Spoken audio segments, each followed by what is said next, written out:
My name is Delia Valles Rosales, and I work at Texas A&M University, Kingsville. I am a department chair for the Department of Industrial Management and Technology. My name is Vargas Hernandez. I'm an associate professor in mechanical engineering at the University of Texas, Rio Grande Valley. My name is Jorge Iniguez. I am a professor at Moore Park College. I'm an instructor for biology, anatomy, and physiology. I thought that by coming to the conference, organizing the conference was actually an extremely important aspect and activity to do. And why? Because we've been meeting individually in the hub. I personally didn't see the dimension of the impact of the hub. We see it in the statistics and we see it in paper.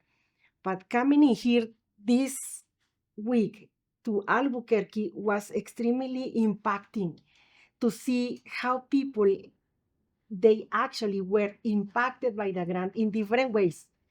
And that was something amazing to see how much the grant impacted it. I think the hub was really successful over time.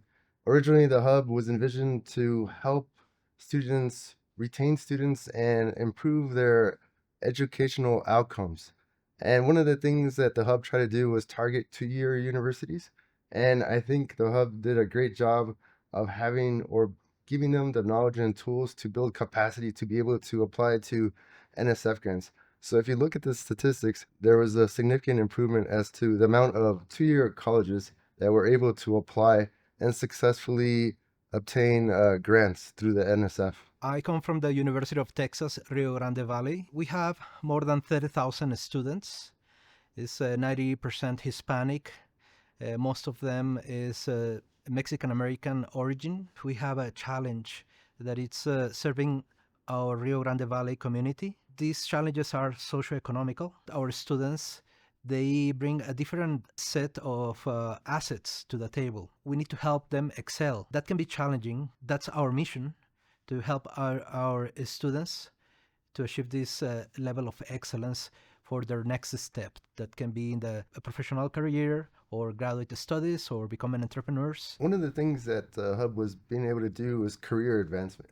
When I first joined the hub, I was an adjunct instructor, and I was an adjunct instructor at several community colleges: Pasadena City College, East LA Community College, College of the Canes. And one of the similarities between the colleges is that community colleges don't have the resources to have students undergo something that you see at university like research. One of the things that the community colleges have in common is you have students that are not prepared to undertake university coursework. That's one of the main things that instructors at community colleges have to do: prepare students and be able to give them the tools and knowledge so that they can be successful when they transfer. Some of those students, particularly where I come from, there's not too much culture of doing research, specifically in the summer or during the regular semester. Starting creating this culture and starting involving engineering students specifically, because that's where I am right now, it's been a little bit of a challenge. Students suffer the same situations in terms of low income, not having enough resources, or there are resources, but they don't know that. Our students have challenges, and they come from these backgrounds with fewer resources, not so many opportunities, and lack of role models. And all these things are a challenge, and we're working on that. What motivates me is I see always in them the potential. They have exactly the same potential as many other students in these high-level institutions, high-ranking institutions, and I see how they, with the right opportunity, the right help, they can achieve anything they want. What I'm doing to pretty much continue the mission of the hub, which is to improve the educational outcomes of students, is that I'm participating at my Moore Park College as a mentor. So I'm part of the STEM Impacto U.S. Education Grant. And the whole purpose of the grant is to mentor students, so as soon as they enroll at a community college, to pretty much guide them through their scholastic career. So I mentor about 15 students, and I meet with them at least 3 times during the semester. I asked about how are they doing in their classes, how is their personal life going, because there's a lot of personal obligations that get in the way of their scholastic career. So one of the things that I've encouraged my students to do was to obtain internships for this semester. because right now there's a lot of internships that open throughout the country. I've been successful in getting every one of my mentees an internship, which I think will help them in their scholastic career and exposes them to research. It makes me feel good. It pretty much gives students a STEM identity. Because I remember as an undergraduate, I had no idea what I wanted to do.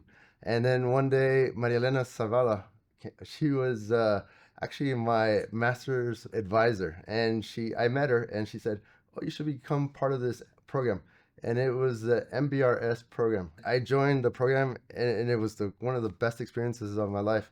It pretty much allowed me to become a scientist and at the same time stay on campus and get a stipend, which would help with paying, for example, for food or insurance costs for my car. And it was great. I was actually in elementary and secondary school. One of the things that I start noticing is that the teachers made a difference. I had a teacher, well, my mom was one of them. She's a biologist. I started developing the sense of writing reports, and I love to do that. I started learning how to write essays at a very young stage with checking different references and putting them together. And that was something that helped me a lot. And then after that, my uncle, who was a mechanical engineer, he encouraged me to start exploring mechanical engineering or industrial engineering. And I love manufacturing. As a matter of fact, I started getting the taste for manufacturing, and I started getting involved in that in an early stage. I was a very curious kid, always trying to find out how things work, kitchen utensils, radios, etc. Sometimes even getting in trouble, just taking apart things and not putting them back together. I wanted to create, to come up with new things, to invent things. That took me to mechanical engineering. I think it is one of the best decisions career-wise because it allows me this freedom to do so many things, to go into so many directions.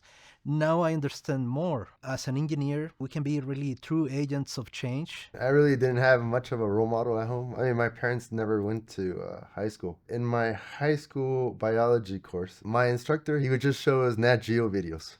But at the same time, watching those videos, I became interested in the biology. I was like, wow, what makes all these different organisms?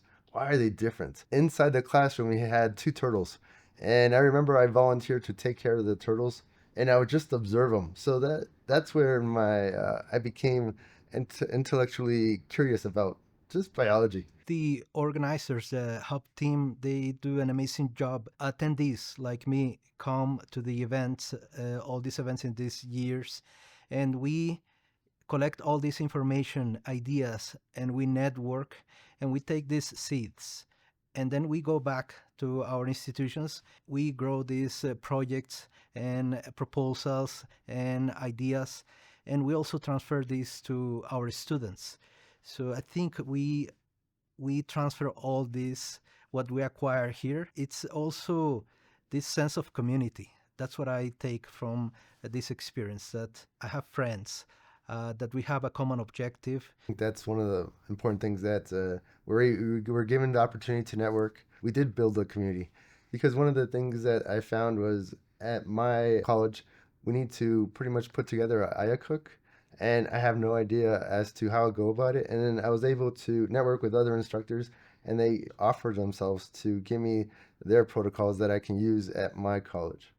And that's one of the ways I can go on and be able to apply for an NSF grant.